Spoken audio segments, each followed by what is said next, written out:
Good morning, everybody. My name's Tessa. I'm the Scottish Archaeology Month coordinator at Archaeology Scotland.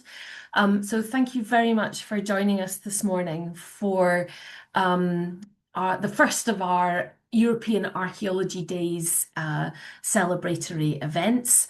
So hopefully Lucy's there ready to go, but I'd like to introduce you to Lucy Neville, who is the Museum Development Manager for Climate and Nature at Museums Galleries Scotland. And she's going to talk to us today about heritage at risk and what we can do about it. As I've said in the chat, just if anyone has any questions at all, just post them in the chat function, and we will ask those at the end at the Q&A. Okay, so I'll hand over to Lucy. Tessa. Good morning, Abdi, Madam Va. Morning. Good morning, everyone. Clyde Lucy, in Ebaid in Dundee, Scotland.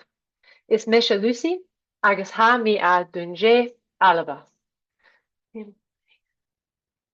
Right? And I live in Dundee, Scotland.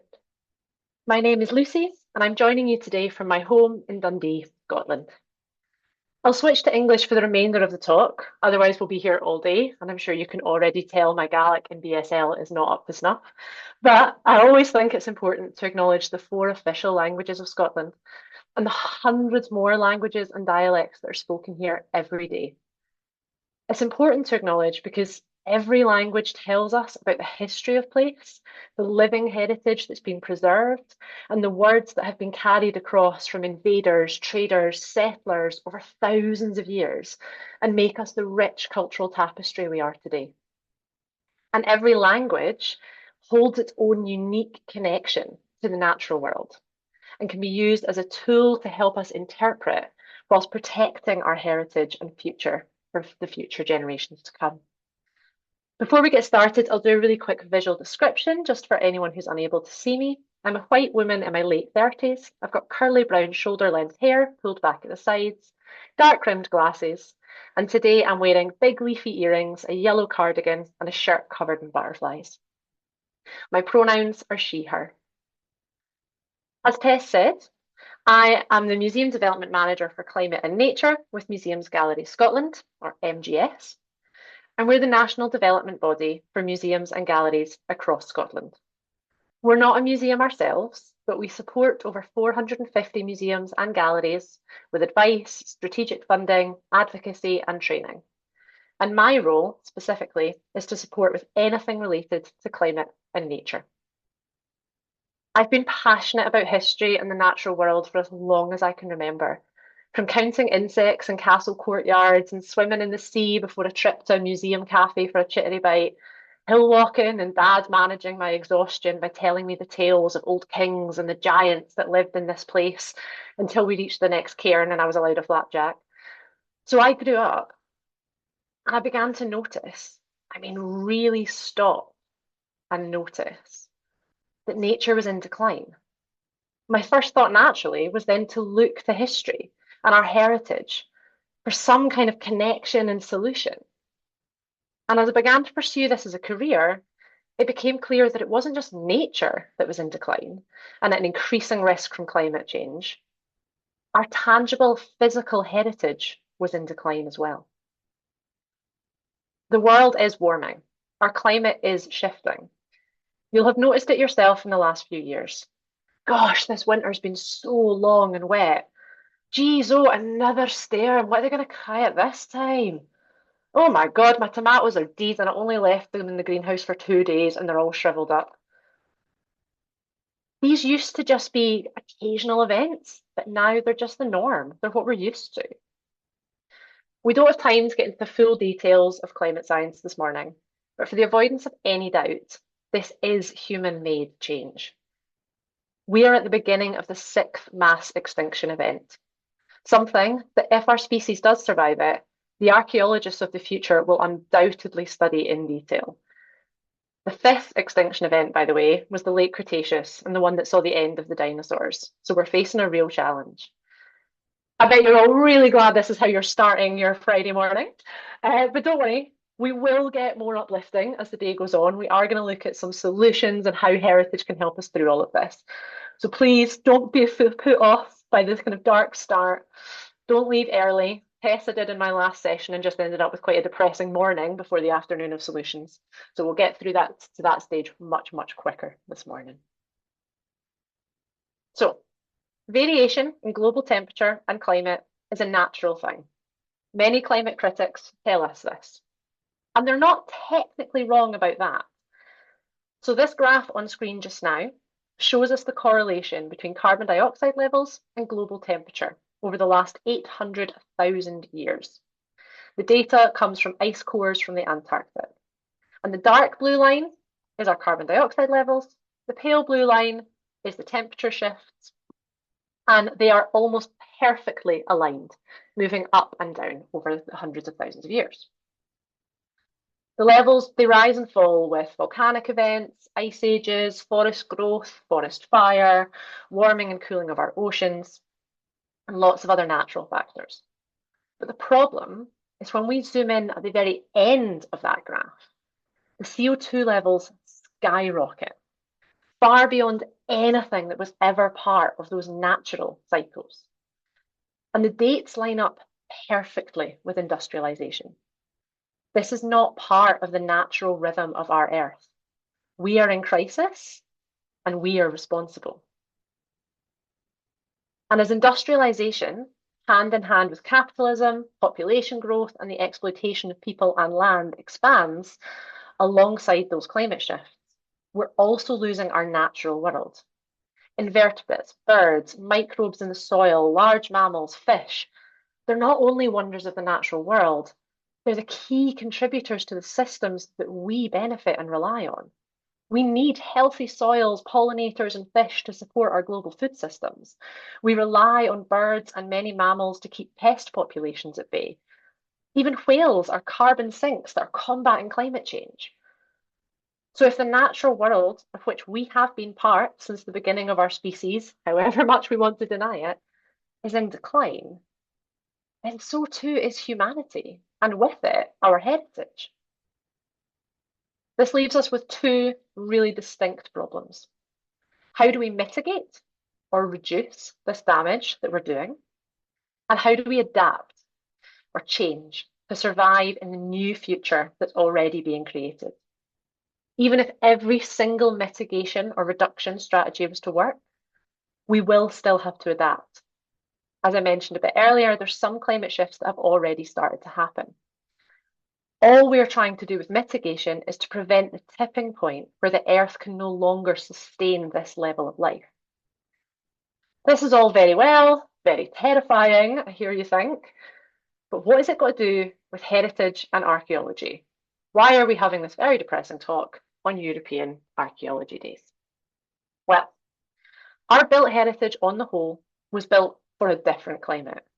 Walls were designed to withstand regular showers, but nothing like the constant winters we have now. Over centuries, they were designed and perfected to hold in heat, a real challenge now that we're trying to rapidly cool down our buildings in hot summers. Rainwater goods like downpipes would just go into soakaways, as we had regular, light-ish rain. But the hot, dry summers and the long, wet winters mean that our buildings aren't performing the way they should anymore. Groundwater flooding is more likely than ever. And I'm sure the archaeologists in the room can attest to just how solid and impermeable soil gets in the summer these days. And what that means is rainwater just sits and builds on top. It doesn't naturally soak away, and we end up with flood events. Flooding and high winds pose huge risks to our dig sites as well. There's nothing worse, I imagine, than having to abandon your dig because of a storm or sudden high winds and that rush to cover everything before the heavy rains begin to fill up the excavation site. I'd love to know if you've had to do this already on a dig, or if you have any emergency plans in place for what to do when it does happen. Please do pop in the chat if you've got emergency planning for extreme weather events on any digs that you've been involved in, or any heritage buildings that you work or volunteer in. I'd be really interested to find that out. It's not just excess water that's a risk though. Our sites are drying up as well, and that's a huge risk too. As I'm sure many of you know, many archaeological remains need anoxic conditions, where waterlogged peat bogs and soils have stopped them rotting as the air and oxygen's cut off from them. As these peatlands and wetlands dry out, or are purposefully drained sometimes, oxygen begins to enter the layers of the soil and can begin that deterioration process. We could be losing archaeological remains before we even know that they're there. There's currently thought to be over 22,000 archaeological sites in or under peatland in the UK alone. And peat, by the way, is a whole other discussion. And I beg any of you that are keen gardeners to switch to peat-free compost if you haven't already. We can chat peat a little bit later as well. It's also worth noting that erosion poses a great risk, especially to our coastal sites as storms increase and sea levels rise. And in many cases, difficult discussions about which sites should be saved and which sites left to the sea have sadly already had to begin. So far, I suspect many of you are deeply regretting this being the start to your Friday. We've all got more than enough worries without thinking about the end of our species and the erasure of our history. Thankfully, I'm a big believer in hope and action, and change is only possible when we fully embrace both of those things. I genuinely believe that heritage can be the perfect place to start to find that hope and that change for the future. So, there's the usual climate action advice that we all hear all the time that we should all be taking. Reducing our energy usage, eating more locally sourced food, buying less, switching to renewables, make sure to use peat-free compost. But what do these things, like they're important, but they're quite difficult to actually implement in day-to-day life and tie in a tangible way to everything that we do. How do we ensure that our work in heritage feels connected to this action that we know is needed? We're going to break it down simply. Let's start with energy usage and transport. Are we offering car shares to dig sites where public transport maybe isn't an option? Could we advocate for better public paths to our more permanent heritage sites? Even something as simple as letting visitors know in advance that you've got secure bike parking can help people to feel confident to take that active travel option. Or maybe for an event, suggest specific trains or buses that people can get together. And then if there's someone who has to drive anyway, they could set up lift shares to and from the station if there aren't public paths. These options can foster a sense of community as people travel together, improve our health and well-being as we get active, and reduce our carbon for the events. Sounds pretty great. Something that should never be overlooked is the importance of a cup of tea or coffee. Personally, I think tea. If you're making a cuppa, and I know you all will be as part of your daily routines, offer to anyone else in the room a cup of tea too. Reduce the number of times you're boiling the kettle. Every person in that office or on that dig site doesn't need to be running back and forth to boil the kettle separately. Make a big pot of tea. Fill that flask and have it passed round. Have it last the day. Moving on from tea, we've got food more broadly, and it is one of my favourite things to talk about in heritage. Understanding food systems in the past is a huge part of archaeology and heritage. It can tell us how people moved and traded, why they set up camps and settlements where they did. And we've lost that connection to our landscape through food these days. But as heritage people, we can celebrate it.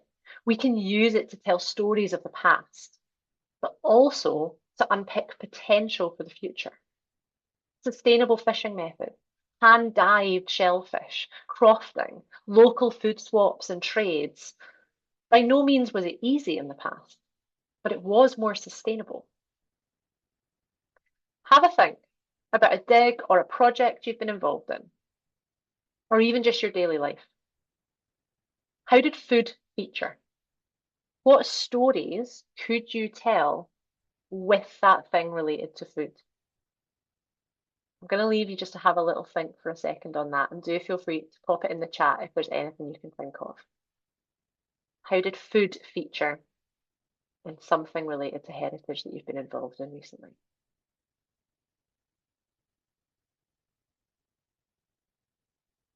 And it can just be that you had a great sandwich at a lunch break.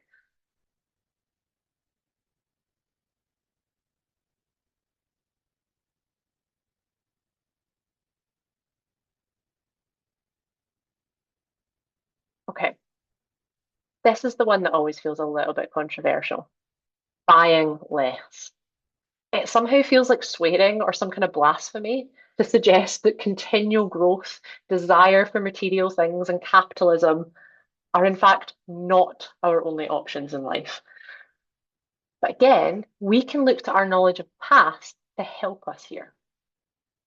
We know that shopping and acquiring things makes us feel good. Throughout history, wealth and the ability to gather things meant safety, security, and respect. But that's not the kind of things that we're gathering now. So instead, we can focus on how we can reuse stuff and how that reuse is part of our DNA. It's part of how we got where we are. We used to do it through necessity, and the necessity is back now. Take the Viking ice skate made of a cow foot bone, for example. That cow wasn't slaughtered just to make an ice skate. The ice skate was the byproduct of waste from meat, from bone usage for other more essential things, and for skin to make fabrics and clothing. Everything was used because middens took up space and attracted pests, and resources were scarce. People used what they had, and they got really clever with it. We've still got that craftsmanship and that creativity in all of us. We just need to use it. I'm not saying go raking through your food bin for your next family craft drop-in day, but perhaps you could champion reuse in other ways. Clothes swaps, recycling cardboard for crafts, printing on old t-shirts, even hosting a foraging event to give folks that wee endorphin boost that comes with acquiring something. Again, if you've done any activities that champion reuse, I really would love to know. Do pop them in the chat. Tessa's monitoring it as well. And this image here is from the Scottish Maritime Museum's Trashin exhibition, which used things found in a beach clean to reimagine 21st century fashion. So there's lots of ways we could be focusing on reuse.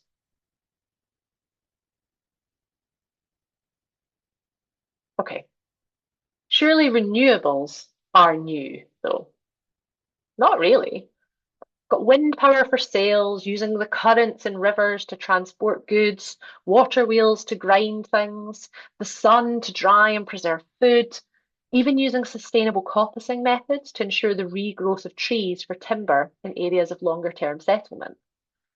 As heritage professionals and volunteers, we can share and champion all of these things and more to show that this is not new territory. It is not a leftist plot to undermine big oil. It's a movement back to being in tune with our natural world, because humanity isn't separate from it. We have evolved as part of this earth, and our survival depends on becoming part of it again, not battling against it. Rebuilding that connection to nature is, in my mind, one of the single most important things we can do. As storytellers, and you are all storytellers in the way that you build pictures of the past through evidence and decide what to share, we can play a huge part in helping people to reconnect. Shifting baseline syndrome is a big problem. When we don't notice drastic changes, because in our memory, in our lifetime, they aren't overly drastic. Intergenerational knowledge sharing, oral history projects, can be a great way to address this. Only a few generations apart will have very different memories of nature in childhood. The ability to play outside with fewer cars as a threat, the change in the tit crisp when out camping as kids, the number of birds that you can hear in the dawn chorus, the insects splattered on your windscreens. Archaeological records can show us even more. We can see the usage of washed up whale bones before industrialized whaling. We can use and monitor the types of abundance of shellfish and fish bones in the middens. We can trace traditional remedies in the plants shared through traveller communities as they crossed the land. We can even trace long vanished woodlands and animals in the place names that they left behind in Norn, Gaelic, Cumbric, Scots, Welsh, and many other languages. The horror that is the multi-lane Broxden roundabout in Perth.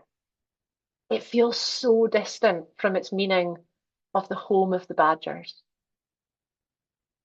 Perhaps you've come across clues to landscapes of the past and how they connect to place names in your digs or research, or even just noticed it where you live. Again, do feel free to share them with us. We'd love to see what all there is. It's incredible how much more we can see when we just stop and pay attention.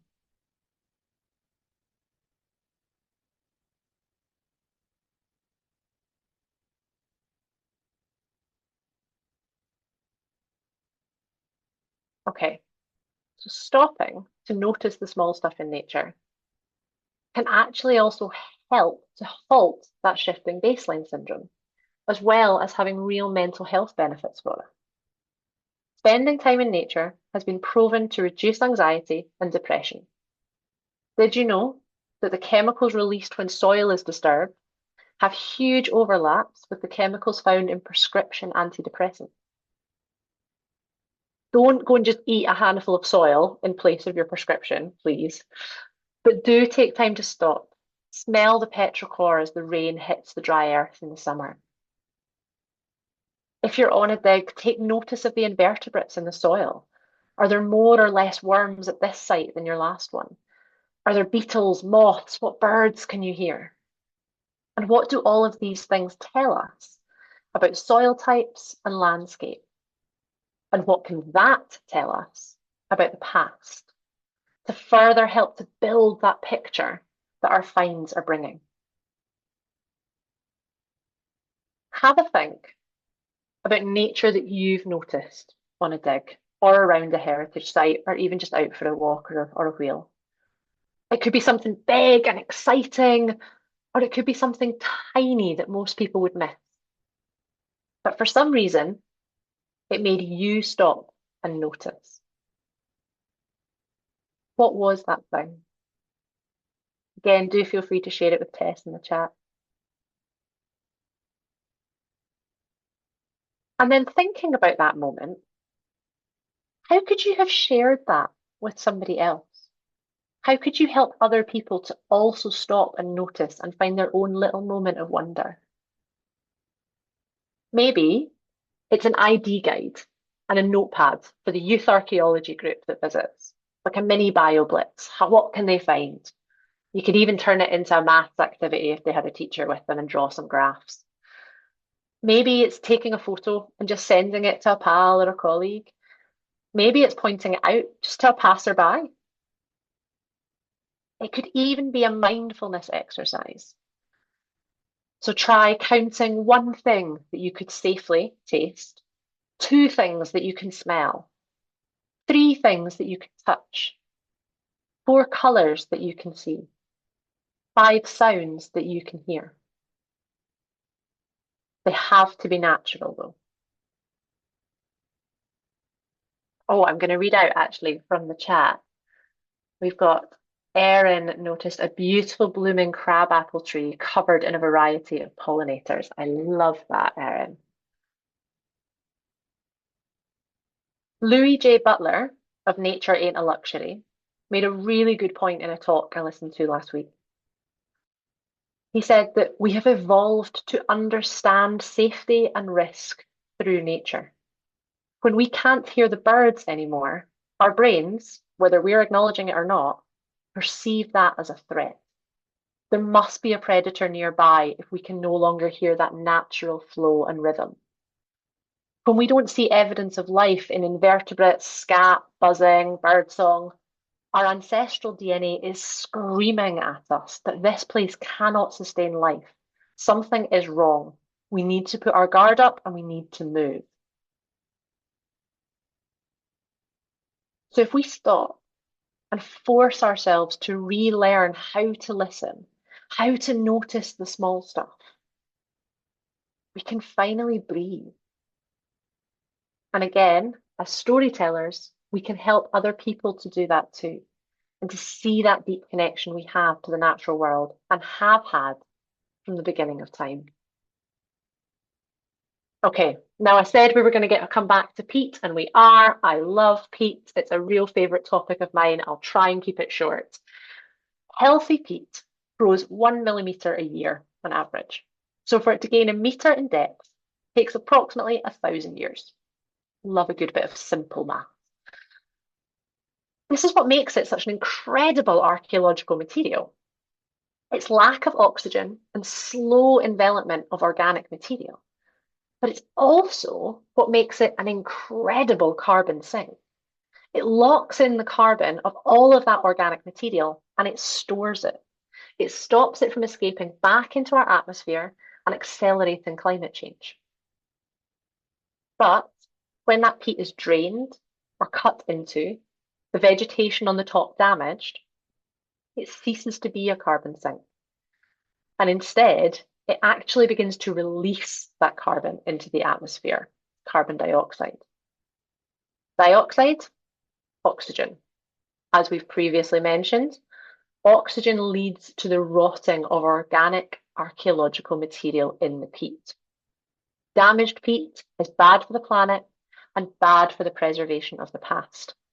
I'd really recommend speaking to Vindolanda about some of the work that they're doing around damage to peatlands and the damage that that's doing to organic archaeological material. So if excavating peat, it's really important not to create drainage channels, to repair damage and to leave as little of it exposed for as little time as possible. Peat is often misunderstood or not understood at all, just seen as wet mud, something we get stuck in when we're hill walking. But again, as heritage experts, we have a brilliant role to play in its communication. As an emergency, local, small-scale, traditional fuel source, it has use. In commercial gardening, and as a scar on our landscape, it really doesn't. Sticking with gardens, there is one last heritage and nature feature that's always really bugged me: the manicured lawn. Short grass around settlements and areas of wealth served a couple of purposes historically. No trees meant that invaders and enemies could be seen approaching from afar. Pretty useful. If you work in museums or public heritage sites, this is really important to note. It tells part of that story. But it's not exactly a welcoming vibe to visitors, is it? You're prepping for an approaching army. The short, manicured grass with neat edging and exotic planting around the sides became fashionable in the days of expanding empire. It was a symbol of wealth. It showed the owner of that property had a large staff, paid or unpaid, who could control nature. But they didn't need to have productive land because they had land, wealth, resources, people elsewhere. That barren land was barren to show that they didn't need nature. And the exotic planting around the edge was little more than curios in the form of plants from across the empire, showcasing the places they'd been and providing a little in the way of food for humans or our native wildlife when they were grown in this climate. And sadly, as with all fashion, when the rich have it, the rest of us want it, and we begin to emulate it. Hence the birth of the lawn, which, by the way, comes from the old French lawn, meaning barren heath, not exactly overly inspiring. So if you work in a historic house or a heritage property or a museum with a lawn, or even just you're lucky enough to have a garden, it feels to me like planting native species, taking part in No Mow May, Let It Bloom June, can dismantle some of that colonial legacy. We can also then use the knowledge from archaeology and historical records to look at what should and could grow there. How has that land been used in history to be more productive, to rebuild our relationship with wild plants and their uses for dyes, clothing, and supporting biodiversity? And again, we can go back to the place names for that as well. There are so many different areas that I could delve into, but you have listened to me for more than long enough. It's been half an hour of you listening to me chat at this point. So I'm going to end it there, but I hope this morning has conveyed just a few of the ways that we can use our skills as those who are passionate about the past to help people connect with the natural world and strive to protect it for our future. If you work or volunteer in a museum in Scotland, I'm very happy to book in a chat and we can see how Museums Galleries Scotland can support you in all things climate and nature. And we also have the Scottish Museums Climate Network, which you're very welcome to join. The sign up form we will pop in the chat a wee bit later, and there's also a QR code up on screen here as well. They'll take you to the sign up form. But otherwise, that's it from me today, although I will be sticking around if anyone has any questions, and I think Tessa's going to manage the chat for that. But for now, thank you, and thank you so much. Thank you very much, Lucy, for that really interesting presentation. Hopefully that has given people some food for thought about how to incorporate all of these great ideas into anything that they're doing relating to heritage. So yeah, I mean, this really ties in with the European Heritage Days theme this year, which is what we're kind of basing all of our EAD talks on, which is heritage at risk. So, and I think obviously at the moment it's a really interesting and relatable topic for everyone, regardless of what they are doing. So yeah, I volunteer with a museum, and Lucy came and give us lots of really great advice about how to even just do small things at our museum about engaging with the local climate and local environment. So I can highly recommend a session like that if you're involved with a museum or a heritage organisation. Does anyone have any questions at all for Lucy before we end the session? I know there's a few things just saying thank you, that was very interesting, and thanks so much, very interesting. Could you provide your email, Lucy, if you're happy to do so? Yeah, of course. I will send it over to you, Tessa, and you can share that with folk. But it's Yeah. just climate at museums, plural, galleries, plural, Scotland.org.uk. Okay, that's great. And if there's any resources or anything that you think might be helpful to people, I can also email that across to everyone who's Certainly attended we can today do as that. well. Yeah, perfect. Okay, so Erin's asked a question here. As a consumer, how can I identify if a soil product had peat? Great question, Erin. So for those of you who are in the UK, and Erin, I know you're calling in from Ontario, so I'll get on to kind of international in a second. In the UK, a ban on peat in compost has gone through, but shops are still allowed to sell peat-based compost if they already have it in stock. So what we really want to do is show them that we don't want it. We don't want it so that they can't campaign to bring it back. So most compost will say peat-free on it now, or peat-free formula. And you can usually see on a bag of compost, it will say kind of, if it says enriched, it should then say what it's enriched with. Is that enriched with seaweed, which is usually a much more sustainably harvested enrichment? Is it enriched with potash? Is it enriched with kind of pine and conifer, which is really good for kind of ericaceous soils? So if you're trying to grow something that might want really acidic soils. If it doesn't say what it's enriched with, but it does say enriched, the chances are it's peat and they're trying to cover their tracks. Um, but most compost brands have seen the kind of public outcry around this and will make it really clear if it is peat free. So it's just really looking for that peat free label.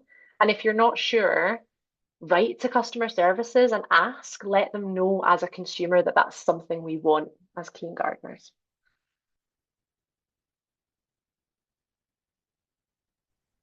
And I think you said, Lucy, there about the international side of things. Mm. Is there any difference there, just from It's Erin's kind of perspective? that same thing. So legislation's different kind of in every country, but it's that same thing of just really checking that it says peat free somewhere. If it says enriched, what is it enriched with? And if that information isn't clear and available, then contacting companies and asking in the shops and just don't take it out on the poor Saturday guy working in the shop, but make it clear that that's something we want as consumers. And also, if peat is of interest, I know that Plant Life, who run No Mow May and Let It Bloom June, have an event next week all about ecology and art as a way of exploring peat and how it links to culture, which should be really interesting. So that's on their website as well. Great, thank you. Um, yeah, so Erin says thank you, that's very helpful. And Claire's also just a comment here, just to say lots of doable actions. No, so we've really no excuse not to do these Exactly. things.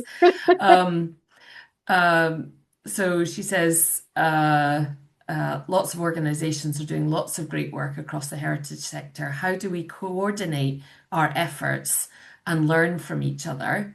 And then Great question two question. is, do you know of any resources, measure engaging success of local actions? Yeah, fantastic. So if you are in Scotland, then please do join the Scottish Museum's Climate Network. So there was a QR code for that earlier, and I'll ask Tessa to send around a joining link for it as well. And that's a meeting-free network.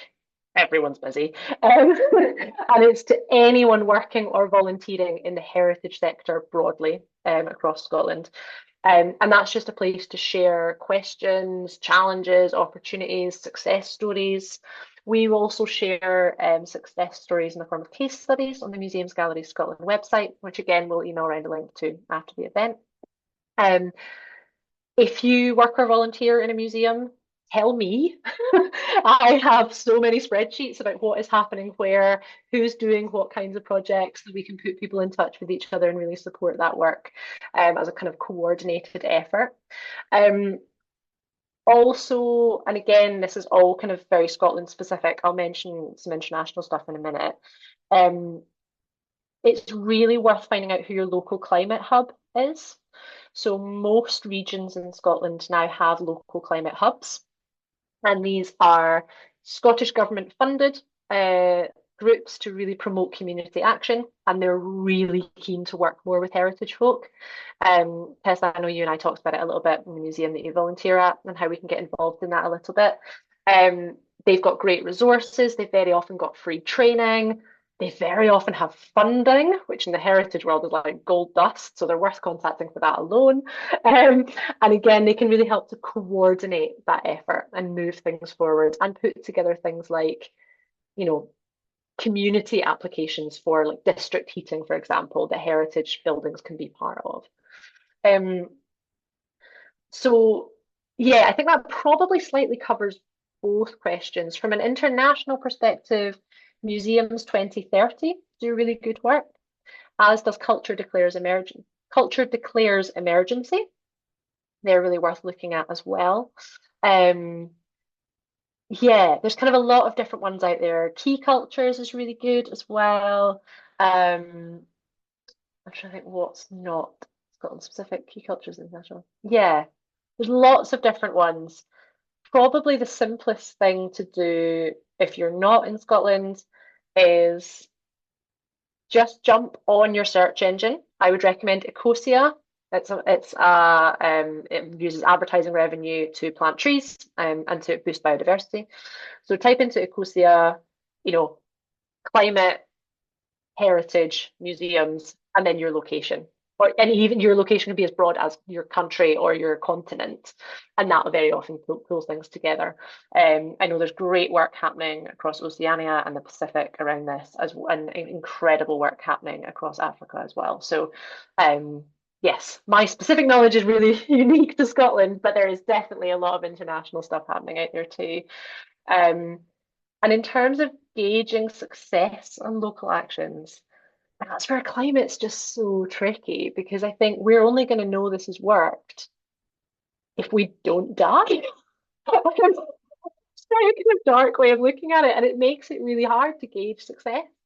It's why there's been a bit of a shift to adaptation recently. So that's what I chatted about right at the start of kind of, ensuring that we thrive in that shifted climate. So that's things like improving your flood defences, having emergency planning in place for when natural disasters do hit, becoming community resources as well. So Perth Museum in Scotland had an exhibition, Waters Rising, last year, all about flooding. But as part of that, they had community flood response kits, and local communities could learn about how to develop flood response for their region. And yeah, sometimes you just need to be blunt, Erin. Um, um, and there's also really interesting work happening across South America and the Caribbean with culture ambulances. So creating kits and training around what you can save, how you can save, and how you can protect in the face of natural disasters like hurricanes, cyclones, extreme flooding, and wildfire. And it is incredible how much you can save if you plan accurately and you put the training in place to kind of recover things. I know there's interesting work happening in New South Wales around that as well. So, yeah, I think probably adaptation is the only way we're going to be able to gauge our success. Um, and hey, if I'm still here giving talks in 40 years and my seaside house is not got water lapping at the door, then I know we've done something right. Okay, that's great. Yeah, I mean, it's even, I suppose it's even down to, I'm in the process of doing a funding application at the moment, and it's even down to things like using a carbon neutral web design company, Yeah, all these like basic things where you can really factor that into your organization.